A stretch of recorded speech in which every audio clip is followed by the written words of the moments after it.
السلام عليكم. انا حبيت اعمل الفيديو ده سريع بس اوري انواع الخيار او العجور او التبش اللي انا زرعه لانه أنا كان خدت فيديو اتخليه ولمس، وكان في ناس كتير بيقولوا ده ما تبش، ده ما عجور، ده ما بلا بلا بلا. المهم، فانا زارعه حاليا، زارعه 9 انواع. في نوعين حاليا انا ما زارعاهم، لكن هسه حازرعهم ان شاء الله. كنت بس مستنيه حته افضل عشان ازرعهم، اللي هو العجور السوداني. والبذور دي كان جاتني بعد ما انا زرعت كل الاصناف دي. فجاتني متاخره، فعشان كده ما زرعتها، وكنت مستنيه حته افضل. لكن ده هو العجور السوداني اللي احنا بنعرفه، اللي هو لونه فاتح، ده قريب للفقوس تقريبا. برضو الارمينيان كيوكمبر ده هي نفس الفصيله بتاعت اللي هو العجور السوداني. بيجي في الوان مختلفه، بيجي في اللون المخطط ده ما عندي منها. فانا بحب الارمينيان كيوكمبر ده. فدي كبرة شديد، انا خليتها كبرة شديد. بيجي منه الوان مختلفة، بيجي منه اللون الفاتح، بيجي المخطط ده، بيجي لون اغمق، لون غامق يعني زي ده. بيجي النوع ده اللي هو الصويا لون.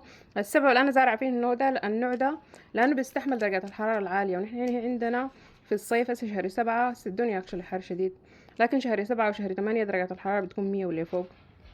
فالنوع ده بيستحمل وما طعمه ما بيتغير، ما بيبقى مر.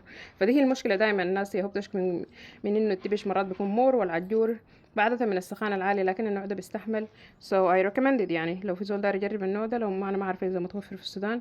لكن صويا لونج بيستحمل درجات الحرارة ومنتج شديد يعني.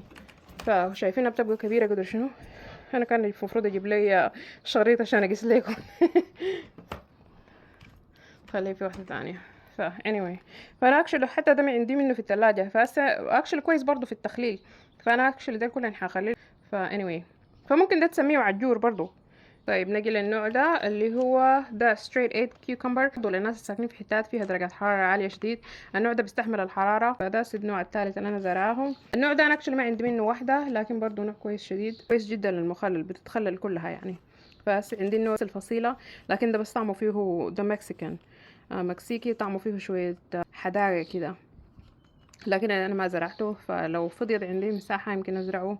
يمكن ازرع لي تاني شكل من ده. عندي النوع ده، ما اعتقد برضو عندي منه واحدة. ما عندي منه واحدة بصراحة عشان اوريكم ليها. فده كويس للسلطة.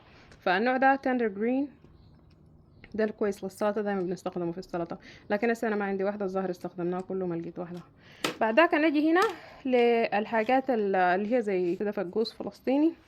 انا بصراحة ما قاعد احبه خالص، لكن انا زرعاه لانه زوجي من فلسطين وبحب الفقوس الفلسطيني. ف فده فقوس، ودي النوع ده اللي هو دي. فهو مع نفس الشكل بتاع التبش السوداني، لكن نفس الطعم. ففي انواع مختلفه. انا بحب النوع ده، وفي نوع تاني اللي هو لونه اخضر فاتح. انا هسه ما عندي واحده، ما لقيت واحده. لكن حوريكم صوره منها. لكن الشركه اللي اشتريتها منها برضه اسمها، الناس اللي بتسال، انا كان عندي بذور لكن الظاهر خلصت في الويب سايت بتاعتي.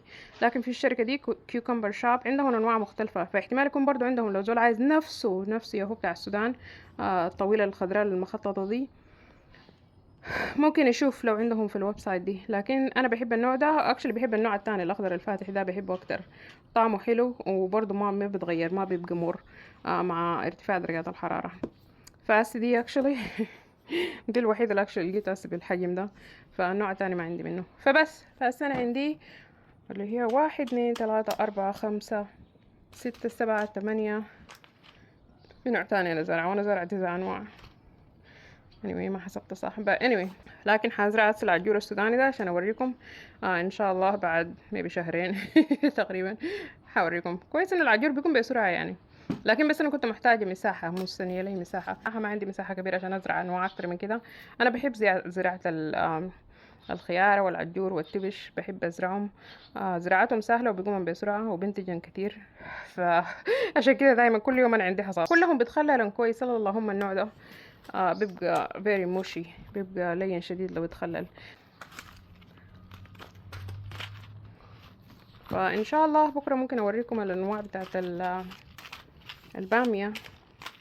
انا برضو زرع علي 5 أو 6 اصناف تقريبا بتاعت باميه. برضو 5 اصناف، 4 اصناف، سوري، 4 اصناف بتاعت 4 اصناف بتاعت اسمه شنو، بتنجان. عندي برضو 4 اصناف بتاعت بتنجان زراعها. بحب اجرب يعني، بحب اجرب اصناف مختلفه من الحاجات لحد ما القى الحاجه اللي انا بحبها يعني. anyway، فاكشلي عندي برضو بذور من هسه خدتهم هنا عشان ينشفوا. فانا خدت وحدات هنا قافلاهم في البتاع دي من الذباب. فبس فهعمل لكم فيديو تاني ان شاء الله هوريكم انواع البامية اللي انا زرعاها، لان البامية برضو كل يوم لازم تحصل. شايفين السبيكة هناك دي كبيرة كيف؟ بس ده اللون ده، النوع ده لونه اللي هو البنفسجي ده وبيربل ده لسه انا ما جربته، ده اول سنة اكشلي ازرعه. زرعت شتلة واحدة بس. اكتر نوع بحبه اللي هو كليمسون اوكرا، فمنتجة اللي هي قريبة اللي زي حقت السودان. في تاني نوعين تانيات زرعاهم. فالبامية برضو اللي احصد منها كل يوم يومي لازم احصدها. فشايلة دي كلها شايلة بامية. فبس بكره حوريكم انواع الباميه، وداير ازرع تاني باميه زياده، لكن للاسف انا ما عندي احواض كثيره. ده حوض هنا زارع فيهم موصلي باميه، معظمه بس زرعاه باميه وزرعاه زهور قدام. تخلي عندي كم شتله بتاعت فلفليات هنا. كترت الطعميه يعني هي في المحل ده.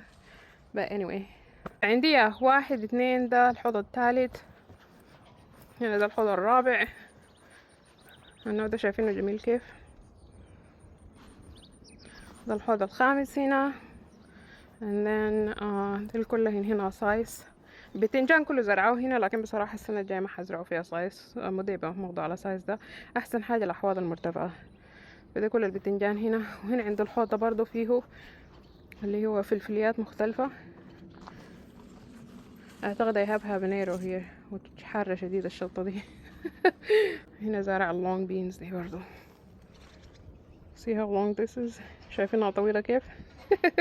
بحب أكلها كده أنا. بس هنمشي نغسل ديل وهنخلي لهم ان شاء الله. شكرا على المتابعة.